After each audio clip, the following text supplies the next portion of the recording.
मेरे अति प्यारों, यीशु मसीह के नाम में मैं आपको अभिवादन करता हूँ। क्या प्रभु में आप आनंदित हैं? परमेश्वर ने हमसे कहा है ना, मैं तुम्हारे संग रहूंगा, इसलिए हमें कभी चिंता नहीं करना, हमेशा आनंद खुशी में रहना है। जो प्रभु के साथ रहते हैं वो हमेशा खुशी के साथ रहना है, यही परमेश्वर की इच्छा है। आपका मन का उदास के कारण को प्रभु की चरणों के पास रखने से परमेश्वर उसे संभालेगा, तो आप कभी भी उदास नहीं रहना है। आज परमेश्वर का वचन की आशीष हमारे लिए ये है। यिर्मयाह 30 अध्याय का 20वें वचन में, मैं उनका वैभव बढ़ाऊंगा और वे तोड़े न होंगे। आप ही के बारे में कहता है, मैं अपने बच्चों को महिमा दिलाऊंगा, और कहता है वे तोड़े नहीं होंगे, वे बढ़ते रहेंगे। यदि आप कहेंगे मुझे कोई आदर सम्मान नहीं करते हैं, सारे लोग मुझे हीन की भावना में, काम करने के जगह में भी ऐसे ही देखते हैं, जहां बिजनेस करते हैं आदर सम्मान नहीं है, लाभ नहीं है, सफलता नहीं है, कहीं भी आशीष नहीं है, कोई भी मुझे आदर सम्मान करने के लिए तैयार नहीं।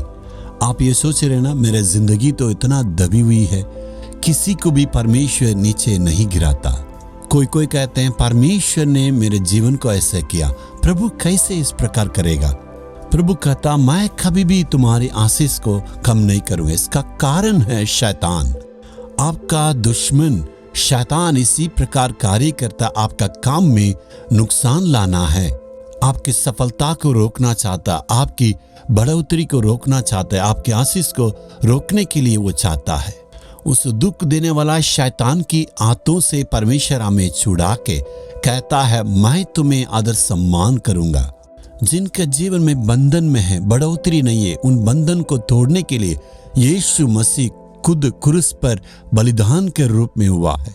यीशु मसीह की जीवन को देखिए, यीशु ने अंधों की आंख दी, गूंगों को बोली दी और लंगड़ों को चलने दी। ऐसे परमेश्वर को उनको पर क्रूस को लाद के, उनको मार के, उनका सिर के ऊपर कांटों का मुकुट रखकर गलियों में कुत्तों के समान घसीट के ले गए, उनको अपमानित किए। कभी भी यीशु ने अपने आप को ये नहीं कहा, मैं तो इतना बड़ा परमेश्वर हूँ, मैं ये काम कर सकता हूँ, ऐसे कभी नहीं किया। क्रूस के लिए अर्पण की। कारण यही है, हमें बंधन से छुड़ा के हमारे जीवन में महिमा देने के लिए। ये बंधन थोड़ा देर के लिए यीशु मसीह देखिए मृत्यु पर जय पाया और तीसरा दिन वो जी उठा। उसके बाद उनको महिमा मिली। क्रूस का या दुख का दिन कुछ ही देर के लिए। इसलिए प्रभु ऐसे मार्गों में आपको अगुवाई करता, आपके अपने बंधनों से कभी भी चिंता नहीं करना। इसलिए आपको विश्वास के साथ ये कहना है, परमेश्वर मेरी बंधन को बदल के मेरे जीवन में आनंद का मुकुट रखेंगे। यीशु मसीह मरने के वक्त सारे लोग हंसे थे, लेकिन वो तीसरा दिन जी उठने के बाद सारे लोग आश्चर्य हो गए। आज यीशु मसीह पर विश्वास करने वाले संख्या इतना बढ़ते रहता है ना, महिमा। वैसे ही आपका जीवन में भी सारे बंधन को बदल के आपका जीवन में आशीष देने के लिए वादा करता है। इसलिए विश्वास के साथ आप दुआ मांगना है, प्रभु मेरे सारे बंधन को तू तोड़ने के लिए क्रूस पर अपने आप का बलिदान किया। इसे स्मरण करें प्रभु को। यदि आप धन्यवाद देने से आपका बंधन आज ही बदलेगा। हे प्रभु, मेरे बंधन को, मेरे दुखों को स्मरण किया। इस दुख को, इस बंधन को बदलने के लिए परमेश्वर तूने अपने आप को क्रूस पर बलिदान के रूप में अर्पण किया है।